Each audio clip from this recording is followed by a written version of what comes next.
Hello. Hey, yes, toast to you. Hello. We made it. Yes, we did make it. It took sometimes, the internet and the planets, the sun, the energy's bonkers One or of my main wonky, as they say. philosophies is permission to suck. Hey, if we go, maybe. Yeah, the three-pronged approach to creative excellence. Permission to suck. You do it really big, you learn, you adapt. You do it pretty good, you learn, you adapt, and then you ace it. So we just had ours. We did, and here we are. So sometimes it's just things that you just laugh at, and Always. that's what's great. Yeah, you're able I to laugh do at that. everything. That's the sign of a person that I would say has gotten to the other side in life. We talk about going to the other side after life, but you've reached a point where it's okay. It's all good. So thank you for being that person, Brian, today. Happy to fill that role. So wow, we're getting lots of people showing up. Good to see you guys. Yeah, we're getting lots of hellos, and they're all here to support you in the announcement. We have a new show, and we're starting it next week. And Brian is going to be hosting Be in the Light, and we're here to talk about that today. So, that's coming up, and you're a weekly show, so you're going to be super active on Sacred Spiral Network, and we're so blessed to have you. I'm very, very excited. All my friends, I feel like I'm in family now, so that's really great. Well, you're definitely supported, and, thank you for being open to sharing your gifts and sharing your group and network of people, because you've been doing the Angel Channel for years. All that started with Michael Zinn like 3 years ago. I created 2 decks, a tarot deck and an angel deck, and the original show was called The Fool's Journey, and I was teaching Michael Zinn card by card, week by week through the tarot deck, and that turned out really well, and then it flowed into the Angel Channel, and it really evolved into a really wonderful opportunity to do live practice with people and do actual live energy work and have people feel that at the end of the show. It's been really cool, and I'm very, very happy about the evolution and extension of that into Be in the Light. Yes, Evelyn, thank you so much. Yeah, your decks are amazing. You're an artist, so you did the artwork for all your decks, custom, and they're very detailed. Yes. Philosophically, esoterically, archetypically, and just in the essence of its beauty. They were the really most profound experiences of my 50 years of metaphysical journeying. It was, especially the angel deck, it was just so it took me, I channeled those angels every night and did automatic writing for the readings that go into it. And I shot the images during the day, and the images are kind of cool in that I charged up really beautiful clear copal incense and charged it up with what I knew about the angels and asked them to come and manifest. And I lit the incense and just shot, and all of those images on the cards are all that incense smoke and the angels actually manifesting into that. Arnie, thank you very much. And then that night, I was always shooting that in the sun. And then that night I would do whatever angel I shot that day and to do the automatic writing with it. And I did that every day for 72 days in a row. And it changed me in so many profound ways. I'm really, really, really grateful for that experience. It was wonderful. And the cards kind of hold on to that. They have a special something about them. They really do. A lot of people are asking to see your deck, your multiple decks, and let me see if I can kind of pull really quick. I know I have your art, and there's the Wizard of Odd Tarot. Yeah. Here, That's this one. Let's screen share. The hardest part of the deck was not actually making the deck. It was doing this dang little manual, man. I was exhausted. I'm going to have you show it. And then I'll show anything else we need to see. Yeah, this crazy little manual, like you would think it was like really easy, but my cards have it's multiple divination systems. So there's like numerology, there's geomancy, there's Ifa, Meiji, Odus, there's runes. So every card had four, it was writing 3 or 4 manuals at one time. Yeah. And yeah, that was really, really intense. Yeah. Let's see, here's one. Oh, sorry. King of Pentacles. And that's with light and angles, or how did you shoot those? Let me pull out one here where some of the cards are out. I like this one. This is the Magus of the Mind. And I lit up incense smoke. I charged up, just like with the angel thing, I charged up the incense with everything I knew about the card at the time. And then when the smoke was rolling and I've got it all backlit with the sun, I'm in the middle of it, just shooting away until my solar plexus lit up and went, wow, here you go. And most of the time, the one I thought was going to be the one turned out not to be the one. Like I'd look 5 or 6 more and go, oh my God, wow. It was a great magical experience. It really was on every level.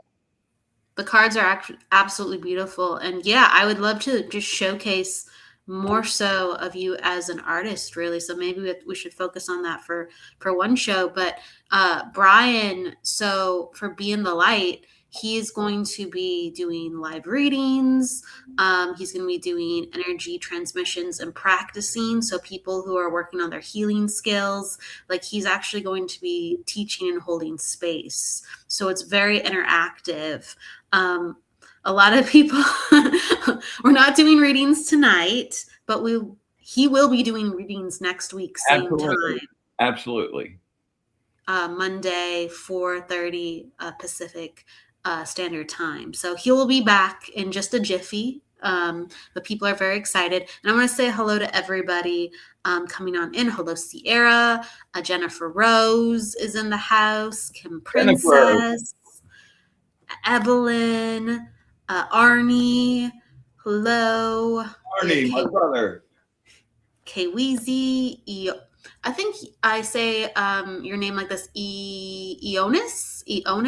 She's saying a big hello from Wales, Northern Wales. Hola. Hello, Allison. Michael Christopher just came in and said hi. Hello. Craig. Oh gosh, beautiful, Craig. This is a testimonial. He said you healed his cancer when you were doing healing transmissions together with your energy work. That's true. Wow. Can we hear a little bit about that story? That's incredible. Well, sure. One of the things I really wanted to do with the show is I've been doing like energy work, like physical energy work, telekinesis for about 20 years now. And my teacher saved my life. I was like at the edge of death. And it really gave me purpose, and cracking the wall of something you've been told is impossible all your life changes the scope of life altogether. And I really began like I've been really committed for the last 20 years. Like that's what I've done, and pushed my own abilities. And the one of the ways to use those is to help healing, healing people, and being able to use energy that you can make dense enough to move an object in the real world is substantial enough to make real progress happen. And Craig wound up feeling really bad. I've known him for a long, long time. And he was feeling really bad for a long time, had diabetes. And he went to the VA, and they just kept giving him more and more and more metformin. I'm like, oh, what are you doing? And he just kept going downhill. And so one afternoon, he was like, B, I can't hardly move, man. I can't walk 50 feet without like wanting to have to sit down. So I got all intense on him and told him to go to, he lives in Iowa, and I was down in Miami. So I told him to go to the emergency room. He did that. It turned out that he had like a softball sized tumor on his colon. And we went to work on it that day, and he went through his treatment. The tumor's gone. He's had years now of it not coming back. See, that's one part. Making it go away originally is one aspect of it, but if you don't get all the cells of it, it just shows back up again. And I have to say, I didn't do that all by myself. My teacher helped with that, and it was a unified effort to bring him back from the edge. It was not good. So, But your mission is to show people that's possible, yes? Absolutely. Not just show them it's possible, but to actually teach them how to do it. Like there's a process involved. Like with telekinetics, it's for me, I've got it like broken down to like a 4-step scenario. First of all is to be able to like understand and harness and access your own personal energy. Like it just sort of flows around with us with whatever we're doing, but it's yours to access. And that energy is actually the creative spark of the source. So when you realize that and you start working with that and start being able to get it to a point where it will do what your intent tells it to do, then you can start doing really, really, really miraculous things. Then the second part of that, I go deeply into the aura, because being able to see the aura, the bands of the aura, understand the structures of that, what those functions are, like that's the second half of your actual existence here. One part of it, I look at your aura in the way, like everything starts in the astral first, and then comes to your manifest in the real world or in your physical body. So understanding what happens out there is like being able to have access to your software, and your physical body is kind of like the hardware of your computer. It makes things happen. And, we just brought up the cancer thing. Like the second band of your aura is your emotional band. And that's the one that's really big, because you're always feeding it. You're always, even in your dreams, you're reacting. So, Absolutely. So what happens, say like you and I get in a really knockdown, drag out fight. We both say things we shouldn't have said. You go home that night and go, man, that was just really ridiculous. And you let it go. Well, when we had that fight, so much energy was released. It created these kind of little black spaces in the second band. So you let it go, it just dries up and goes away, right? I circle think on it, fester on it. I won't let it go. I keep reliving it, blowing it up bigger and bigger and bigger. And every time I generate that energy, it goes to that thing and winds up growing. And then eventually it gets to like looking like a brain cell, and it has these little scallops on it and little hairs that grow off of the little scallops. And if you keep feeding it, eventually those little hairs grow down, go down through your first span, hit your physical body. And then at that point, whatever is the weakest part of your physical body, boom, all of that energy goes to and manifests that. And it's really the root cause of most disease and most things like that. And being able to understand and see that lets you help keep everything running a lot smoother, and none of that sits there and grows, and you keep that out of your whole craziness. So, from, and how can I put that? There's inceptions of energy that can be created, and depending on how we are able to let things not grow inside of us and to be okay with where we're at and let things go, we can make sure it doesn't find a house and fester inside of us. Well, that's one part of it, but also keeping that clean and Yes. physically, just like you wash your body every day. You go and take an astral shower and just clean all that stuff off. And the thing to remember is we are creators. We're creating our own universe every second of the day. And the things that we think about manifest in the astral. And if we give them enough energy, those things are the things that manifest. So if you're just keeping your thoughts on the goodness and the way you want things to be, not the way you hate and the things you don't want, but you're focused on this is how I want to be and how I want to feel and what I want to do with my energy, and you keep that flow in the positive zone, then that's the universe you're creating. Absolutely. I think, you're promoting, and I definitely believe in the same teachings that, I mean, energy is real. And just like, right. And it's just like it's not healthy to have a cluttered home, and there's ramifications like dust builds. And then, if it gets really bad, it's like a hoarding situation. And then, God forbid, there's rats and bugs, and you have to be in charge of your space. You have to be in charge of your space, and energy has so much life force to it that it can also be leached off of, or all of a sudden there's leaks and just things pouring out of you where the house is crumbling, and maybe a neighbor's taking a brick because their house is crumbling too. And who knows?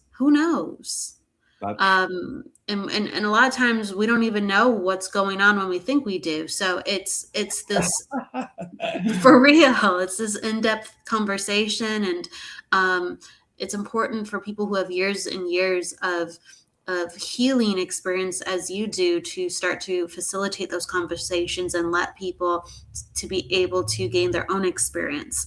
And so that's why Brian's show is going to be unique, because he's going to let you do exercises in real time. Exactly. And when you start to realize that and you just focus on that, you'll be amazed at the things that you're capable of doing. We have so many abilities that we leave dormant just because society has told us it's impossible and you shouldn't be going there. Okay, so let me get back on track. So first two things: energy access, understanding the structures of your aura and how to work around in that. The third one is the actual grounding and cleansing processes, shielding and doing filters. Like if there's some really specific person bombing you with intention all day, like if you leave yourself open to that, you're going to wear that in your aura. So, being able to call up some energy and program that energy with that energy signature and be able to just block out that one signature, man, it's really great. Overall shielding is cool if you need super protection, but it blocks out everything else too. You know, Yes. so doing filters lets you be really selective about what goes on there. Okay, and then also being able to shield your house, clean your house, like those are all like really important modes. And then the very last class is actually moving an object, which in this case is a rod. Hang on one second. Look at all that, like the drums. That's very, very cool in the background. So I have this little, this is a lens that was out of a photo enlarger, and it has a flat black back and a raised thing. And then this is an antenna from a boom box, and that gets balanced. Here we go. Yeah, there we go. That gets balanced on the lens, and then with your energy, you push it around in circles and move it, stop it. Like that's how you kind of get your initial chops up for being able to move into some of the more difficult effects and stuff. But just even doing that, like everything spins. When you think about it, it's like, oh, why do I want to spin a rod for? But when you really get control of that and understand that, you know, manifesting things by going to the quantum field and spinning particles, being able to reach into the salt shaker on the other side of the room and spin the particles of that and elevate that so it goes out of phase, pull it over here and bring it into a little bottle. You know, the applications for that are kind of endless. And with those 4 skills, then you're really set. You've got a balance between your projective skills and your receptive skills, and you're ready to really pursue a serious practice. And I think definitely you have some unique ways of offering exercises from a very different angle. So, like people develop through like psychic mediumship and teachers and meditations, and like, how can I put it? There's so many different ways to get in touch with energy, and you really started with like telekinesis, and also, no, please tell me, like you're from a very different school of how you learn to deal with energy and harness it. So that's very different concepts. well, I have a long metaphysical history and journey, and I got involved in lots of different organizations, the Golden Dawn. I really came from a magic standpoint when I was really young. And like those are all like facets of this amazing jewel. They're all really beautiful. And no matter which one you select, they all lead back to the little point at the bottom, which is the source. So, you know, doing an effect, after I first started doing it and got some skill where I could just enjoy it and not have to worry about doing it so much, I used to tell my friends it's the closest I feel to God, because you're accessing and activating the part of you that is part of God. And waking that up, man, changes everything. And elevating those abilities, like you'll notice if you're like your natural ability is far-seeing psychic, that working on your projective abilities and bringing those up like elevate everything else too. It's not like it's just a singular thing. So it really becomes a wonderful way of life. And the food, how you think about life, what way you conduct yourself with other people, and the things I'm teaching right now, like it's not book learning. It's road tested. I've been using these for decades. So I'm a, you know, I'm an Aquarian. I'm a Sag Aquarian. So I want to break it down. Like I want to know how it all works. So in my own practice, I'm kind of like really analyzing, why is that working like that? Why is that happening like that? And that's the stuff I'm really excited to share. And it feels really amazing. Like my teacher, he's beyond. His teacher is beyond. Oh my God.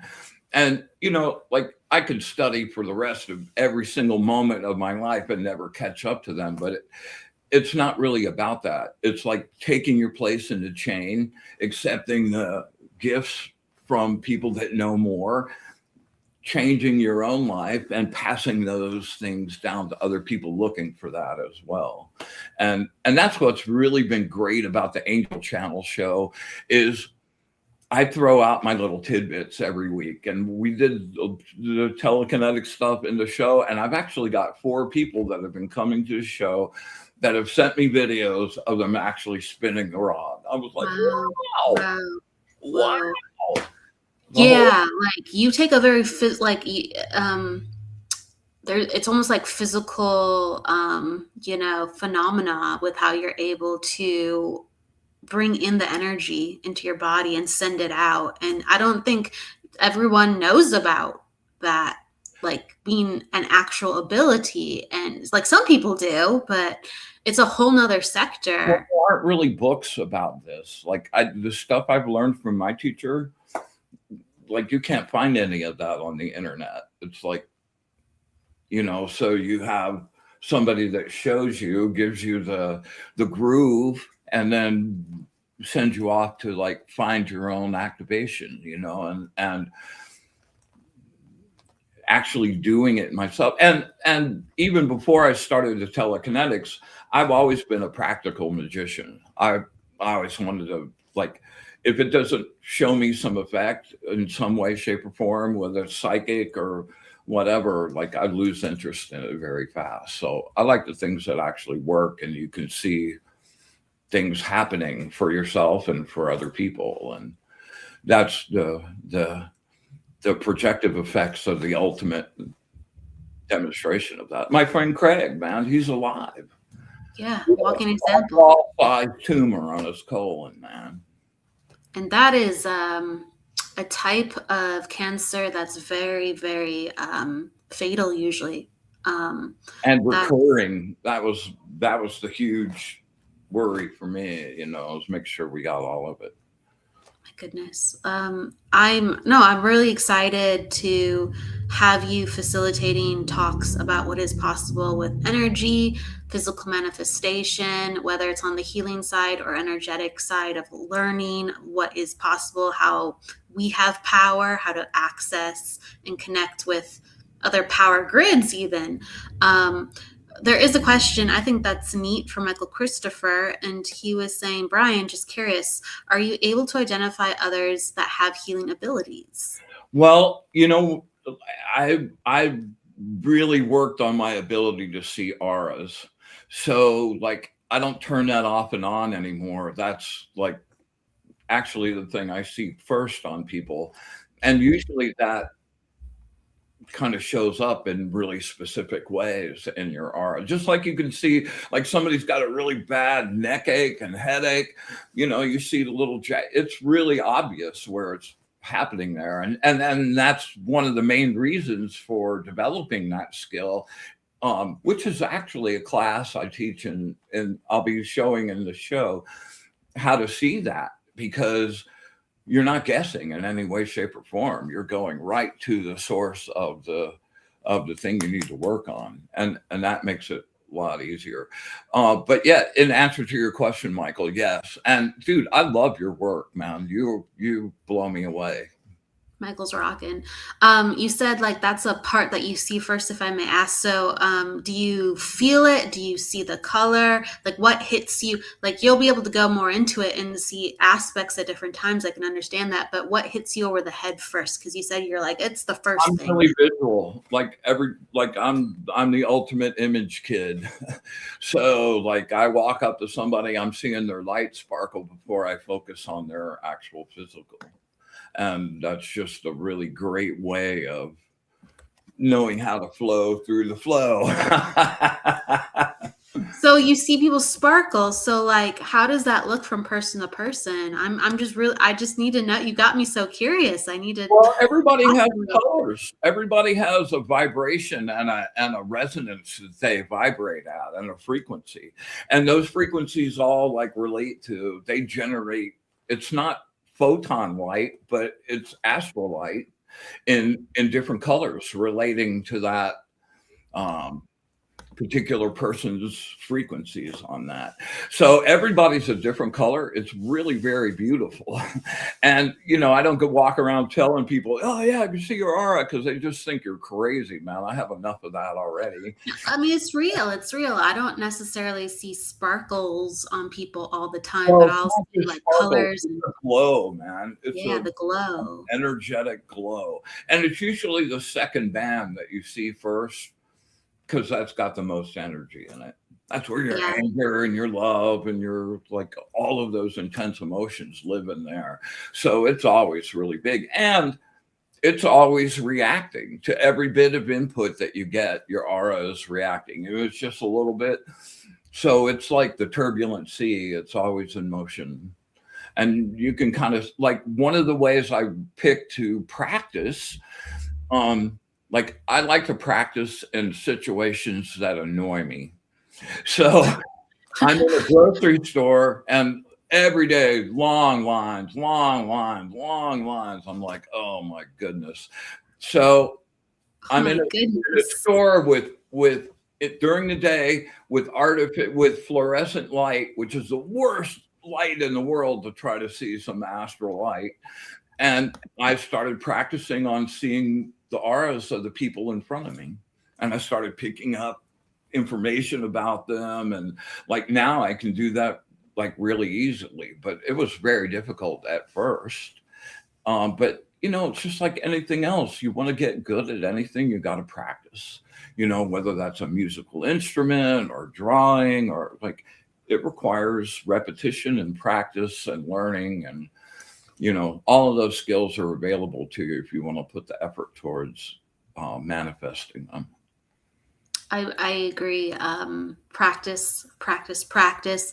We're not going for perfection, but you have to open up the space. And so, one of those spaces, if you'd like to learn more about energy and actually get to practice, not just talk about it and ask questions, but do the exercises. Come to Be in the Light.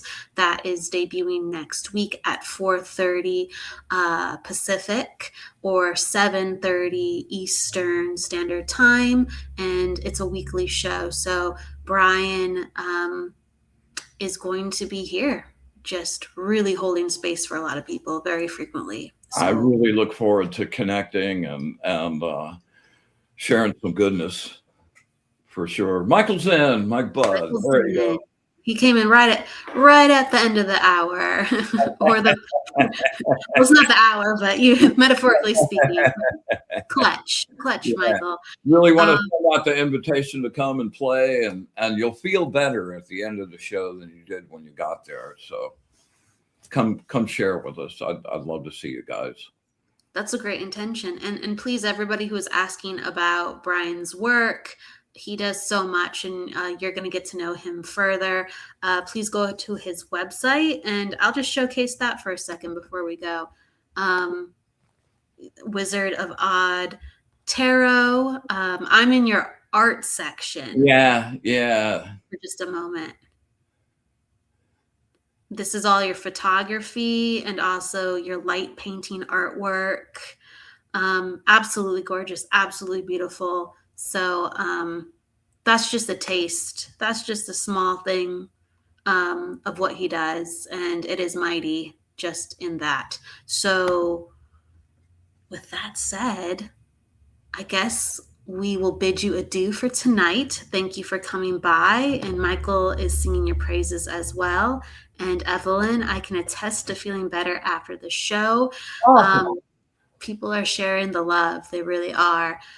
Is there anything you'd like people to know before we sign off for tonight, for next week? Just remember, you're always, always, always connected to the source. And that's the place of ultimate truth. And the more you go there, the brighter you'll be, man. I'm looking to bright things from all of us. Thank you for sharing your lights, and I'm excited to further be in the light. Yeah. Thanks, Kelly. I really appreciate you including me in the family and Jennifer, all you guys, I appreciate your work and your efforts more than I can tell you. And I'm really, really honored and grateful to be part of the team. Thank you so much. You're a true brother, and the family grows, right? The family grows. With lots of love and hearts, we're going to bid you a good night. We have Fashionably Spiritual coming on in just about 45 minutes. So we have a busy night, but we're very excited for the new show. You're the first show of the year. And we will see you next week, Brian, okay? Peace, everybody. Take care. Bye.